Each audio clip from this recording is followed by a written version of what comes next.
6:03 on Wednesday, December 18th, 1 week from Christmas. It's 37 degrees, highs in the low 50s today.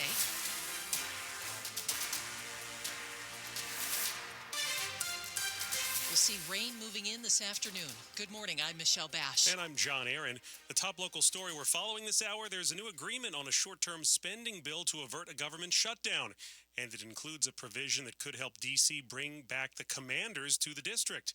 We have team coverage beginning with WTOP's Mitchell Miller today on the Hill. House Speaker Mike Johnson says the legislation has more than $100 billion in federal disaster aid, including additional assistance for farmers. We worked really hard to achieve consensus on a bill that responsibly funds the government into March of next year. The continuing resolution also includes funding to complete the entire cost of replacing the Key Bridge in Baltimore.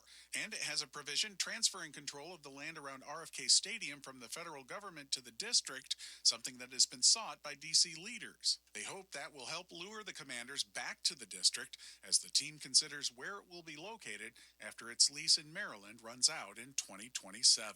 On Capitol Hill, Mitchell Miller, WTOP News. I'm Luke Lukert. Mayor Muriel Bowser says the RFK Stadium site has great potential for housing, jobs, sports, recreation, and an entertainment district. She thanked congressional leaders for their bipartisan support of the move to allow the district to take control of the 170 acres.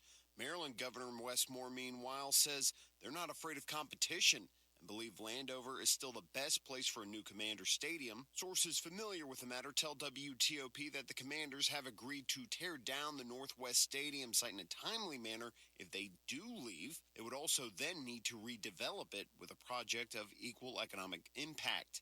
Maryland Senator Chris Van Hollen also applauded the funding of $2 billion to rebuild the collapsed Key Bridge. Luke Lukert, WTOP News. Turning now to Arlington County, where drivers will soon have more financial incentive to slow down in school zones. The county's activating several new speed cameras starting next month. WTOP's Neil Augenstein is checking it out. Arlington is installing equipment for 8 new speed safety cameras. 10 cameras were in place when the school year began. In the first 2 months of the program, Arlington says more than 10,000 speeding tickets were issued based on information from the cameras. The new cameras will be turned on when students return from winter break on January 6th. For a month, if you're going too fast, you'll get a warning in the mail. Then on February 5th, if you speed through a posted school speed zone, you'll get a $100 ticket mailed to the vehicle's owner.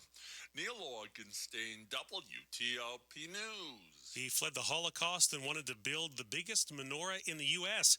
Decades later, his grandchildren are running the Maryland company that continues that legacy.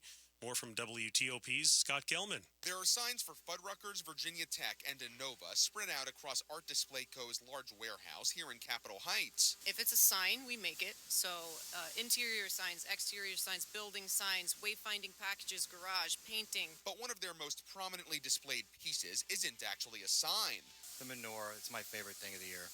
Casey and Brandon Kilsheimer's grandfather started the business about 80 years ago. He fled the Holocaust, and years later, his company is still the one behind the menorah that goes on the ellipse during Hanukkah. To see it get built, put up, it reminds me of when my grandfather started it and how my father evolved it to what it is today. A staff of about 100 includes designers, project managers, and sales reps helping craft what for some might be an afterthought, but here is a family priority. We consider everyone here family.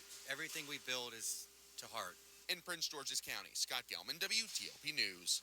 Coming up here on WTOP, a multi-billion-dollar investment heading to Virginia.